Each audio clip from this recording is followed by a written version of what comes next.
Praise the lord.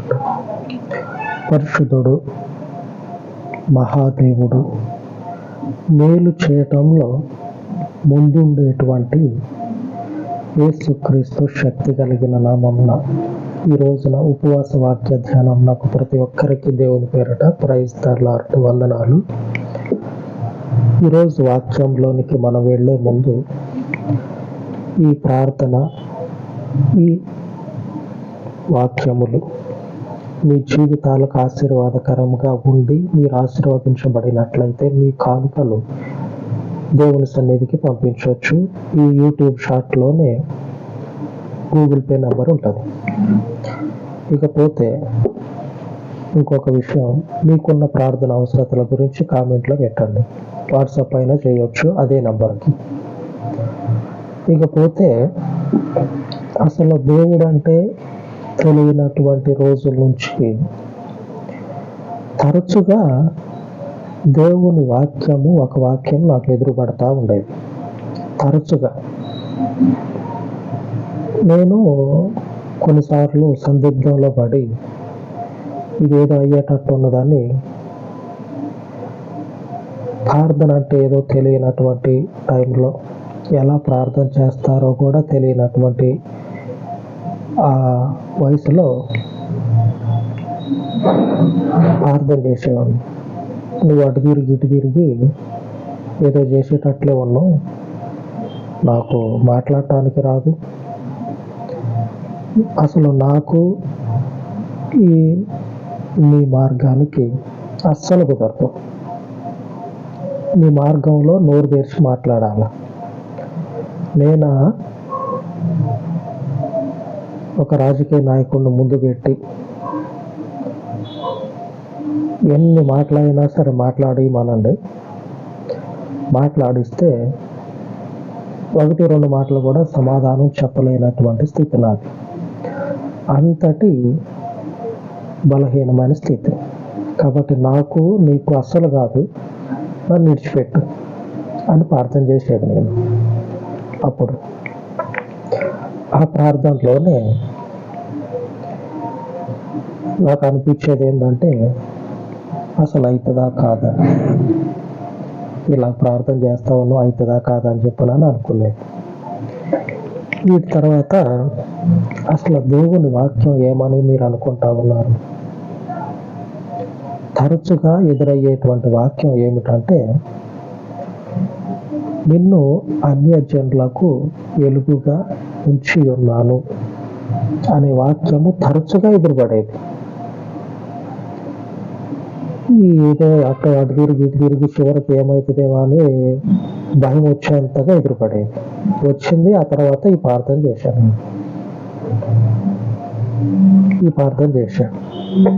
ఆ తర్వాత వీటినన్నిటినీ కూడా బలపరిచేటట్లు, అంటే కన్ఫర్మ్ చేసేటట్లుగా దేవుని దర్శనం, బలమైన దర్శనం ఒకటి వచ్చింది.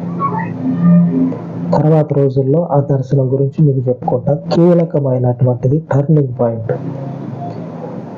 దేవుని వైపు నేను తిరగటానికి కారణమైనటువంటి దేవుని దర్శనం.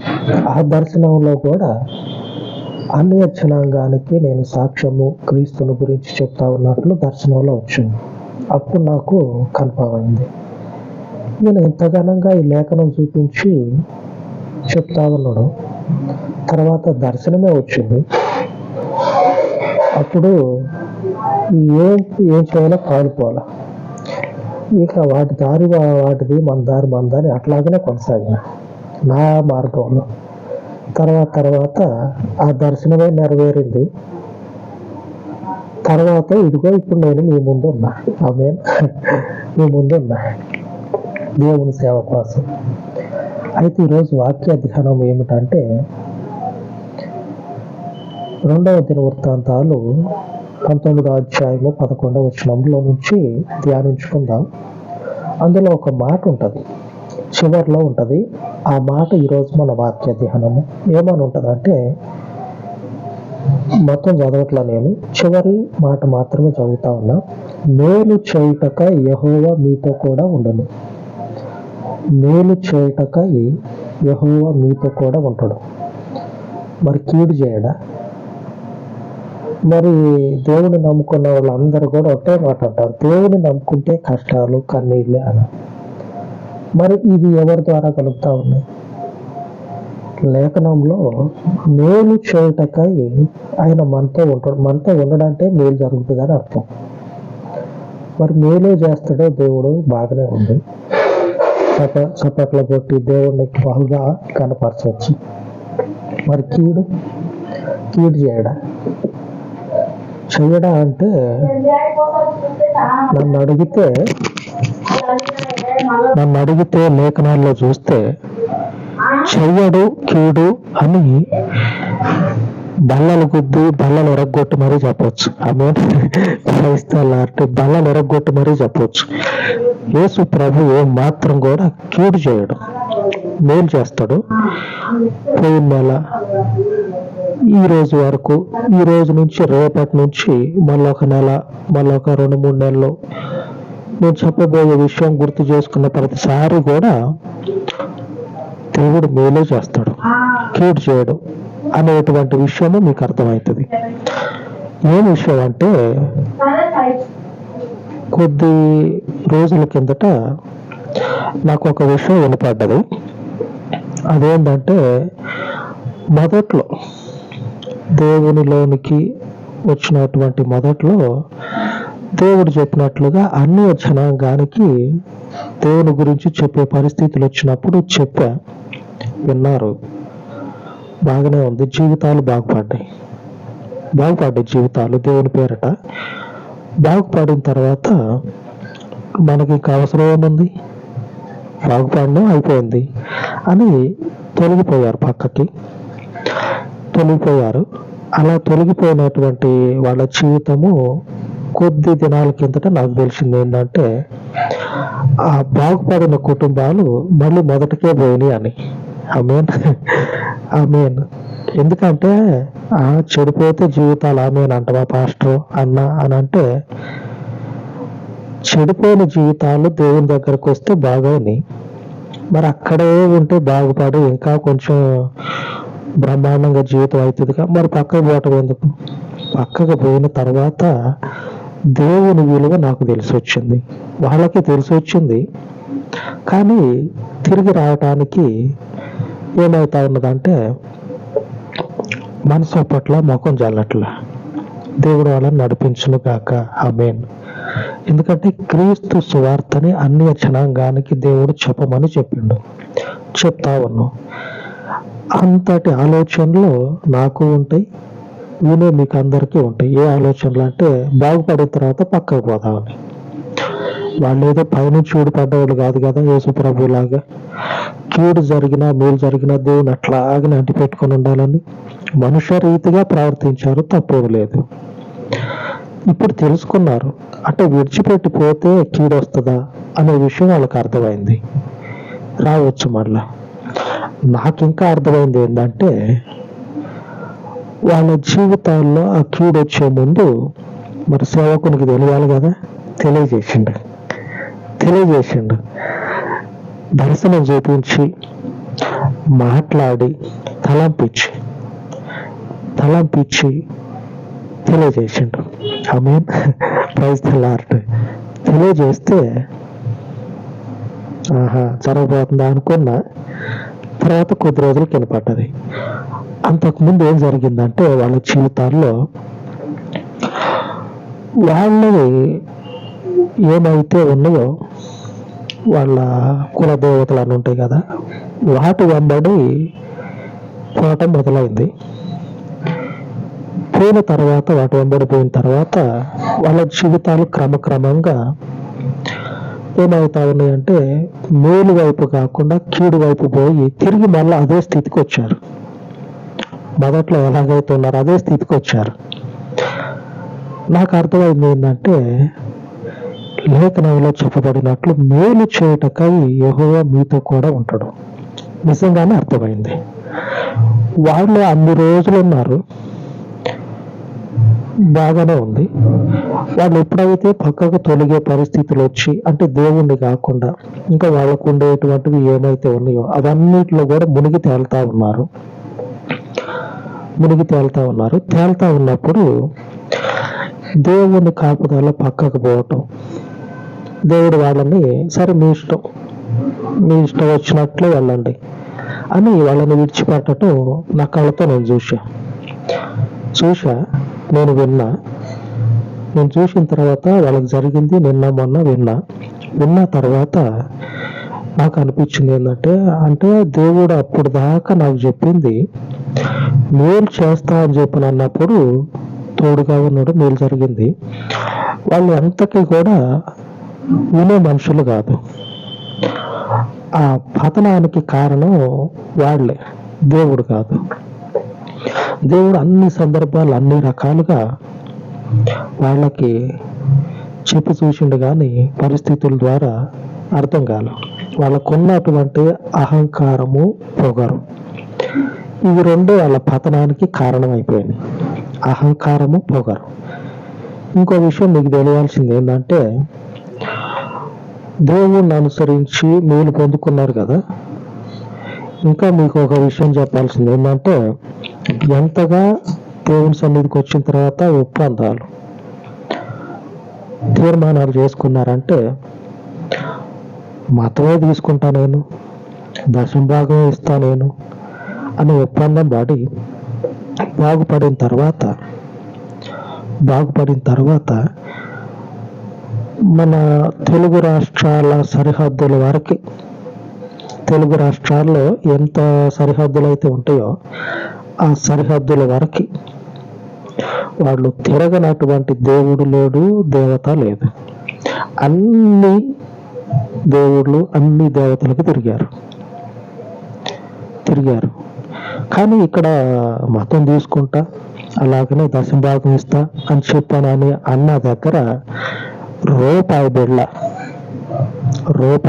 కూడా మేము అన్నీ తిరుగుతా ఉన్నాం కదా. మరి ఇక్కడ కూడా మేము వచ్చినాం, ఇక్కడ కూడా మేము ఒప్పందం చేసుకున్నాం, మేము ఇట్లా అనుకున్నాం అని చెప్పానని అని ఒక్క రూపాయి బిళ్ళ కూడా దేవుని సన్నిధికి ఇచ్చినట్టు లేదు. బాగుపడిన తర్వాత మొఖాలు అటే తిరిగినాయి, ఇటువైపు తిరగలేక.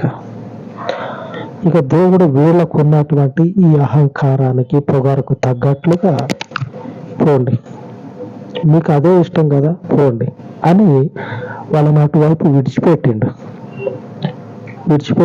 లేఖనాల్లో ఇశ్రాయేలీల జీవితాల్లో ఈ విషయాల గురించి ప్రస్తావన ఉంది. నేను మీకు చెప్పినట్లు మీరు ఉండలేదు కదా, సరే మీకు ఇష్టం వచ్చినట్లు మీరు ఉండండి, ఆపద వచ్చినప్పుడు మాత్రం నన్ను మీరు ఆశ్రయించవద్దు అని దేవుడు చెప్తాడు. ఆపద వస్తే నా దగ్గరకు రావద్దు అని దేవుడు చెప్తాడు. ఇప్పుడు ఆపద వచ్చింది, రాలేకపోతా ఉన్నారు. ఇశ్రాయేలీయులు దేవుణ్ణి ఆశ్రయించి వాళ్ళకు వచ్చిన ఆపదలో నుంచి మేము తప్పు చేసినాను ఒప్పుకొని ఆపదలో నుంచి బయటపడ్డట్టు ఉన్నది. ఇటువంటి అహంకారము, పొగరు మన జీవితాల్లో, ప్రత్యేకంగా వాక్యము వింటున్న మీ జీవితాల్లో కనుకుంటే ఇప్పుడే తీసేయండి. అహంకారము, పొగరు మనల్ని మనం నిలబెట్టుకోవటానికి ఉండాలి, కానీ పతనం కావటానికి ఉండొద్దు. ఉంటే నిలువున నాశనం అవుతాం. మన జీవితం నిలబెట్టుకోవటం కోసం అహంకారం, పొగరు, గర్వం ఉందనుకోండి, ఉంచుకోండి. జీవితం నిలబడుతుంది కదా, ఉంచుకోండి. అదే జీవితం నాశనం అవుతుందని అనుకుంటే వాటిని తీసివేయండి. అందులో దేవుని దగ్గర అసలే ఉంచుకోవద్దు. ఈ దేవుడు ఏం చేస్తాడంటే, మాటని నెరవేర్చడానికి చెప్పిన దగ్గర నుంచి పరిస్థితుల్ని తిప్పుతా ఉంటాడు, మనుషులని అనుకూలపరుస్తూ ఉంటాడు. అప్పుడు చెప్పిన మాట ఇంకా టైం ఉంది కదా అప్పుడు చూద్దామని చెప్పి నేను అనుకోడు. ఇప్పుడు ఒక మాట చెప్పుందంటే దీనికి తగ్గట్లుగానే ఆయన కార్యాలు, ఆయన చెయ్యి పనిచేస్తూ ఉంటది. మనుషులని, కాలాన్ని తిప్పటం కోసం ఆయన చెయ్యి పనిచేస్తూ ఉంటది. ఇశ్రాయేలీల జీవితాల్లో కూడా దేవుడు ఇదే మాట చాలా గుర్తు చేస్తాడు వాళ్ళకి. న్యాయాధిపతులు 6వ అధ్యాయము 9వ వచనంలో రాయబడి ఉంటది. ఐగుప్తీయుల చేతిలో నుండి మిమ్మల్ని బాధించిన వారందరి చేతిలో నుండి మిమ్మల్ని విడిపించి మీ ఎదుట నుండి వారిని తోలివేసి వారి దేశమును మీకు ఇచ్చితిని. మీ దేవుడనైన యెహోవాను నేనే. మీరు అమోరీయుల దేశమున నివసించుచున్నారు. వారి దేవతలకు భయపడకూడి అని మీతో చెప్పితిని గాని మీరు నా మాట వినకపోతిరి. దేవునిని ఆశ్రయించేటప్పుడు మనం ఆశ్రయిస్తా ఉన్నాం. మన దేవుడు కాదని ఇంకా వేరే దేవత కావచ్చు, దేవుడు కావచ్చు, ఎవరైనా సరే మన దేవునిని ఆశ్రయించిన అన్ని రోజులు మనకి కొరత లేదు అని మనము అనుభవించి చూసిన తర్వాత ఇంకా వేరే ఆలోచనలు మనకెందుకు? దేవుడు కూడా అదే అంటా ఉన్నాడు, నేను మీకు ఉన్న కష్ట నష్టాలన్నిటినీ తీసేసా. అయినా కానీ మీరు మీకు కంటికి కనిపించింది ఏదైతే ఉంటుందో దానిని మీరు ఆశ్రయించి దానిని మీరు అనుసరిస్తూ ఉన్నారు. కాబట్టి నేను మిమ్మల్ని కాపాడటం జరగదు, మీకున్న సమస్యల నుంచి విడిపించడం జరగదు. మీరు నా మాట వినలేదు కాబట్టి నేను మీ మాట విన్ను అని దేవుడు చెప్తా ఉంటాడు. ఇప్పుడున్నటువంటి ఈ మనుషుల పరిస్థితి కూడా అదే ఉన్నది. ఇప్పుడున్న మనుషుల పరిస్థితి, నేను చెప్పినటువంటి మనుషులు కావచ్చు, మీ పరిస్థితి అయినా కావచ్చు. దేవుని మార్గం అందుంటే ఆయనను మాత్రమే ఆశ్రయించి కాపాడే దేవుని వైపు తిరిగినట్లయితే ఆశీర్వదించబడతాం. ఆమేన్. అలాగా మీ జీవితాలను కట్టుకోండి, దేవునిలో నిలబడి అలాగ ప్రార్థించుకుందాం. మహోన్నతుడా, కృపగలిగిన తండ్రి, ఈ దిన ఉపవాసమును జ్ఞాపకం చేసుకొని తండ్రి, చెప్పబడినటువంటి పరిశుద్ధాత్ముని యొక్క వాక్యమును నీరు కట్టి ఫలింపచేసి నీ బిడ్డలకు తండ్రి లోకానుసారముగా ఉన్న ప్రతి బలహీనత నుంచి వారి జీవితాలు పతనమవుటకు కారణమయ్యే ప్రతి బలహీనతని నీ బిడ్డల జీవితాల్లో నుంచి తొలగించి బలపరచండి.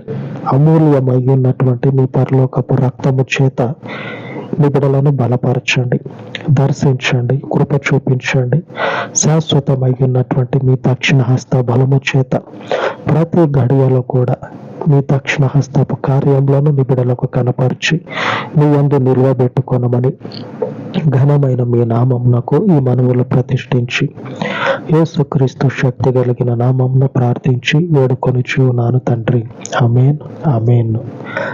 దేవుని దక్షిణ హస్తపు కృప మనకు తోడై ఉండి మన జీవితాలను బాగు చేయును గాక.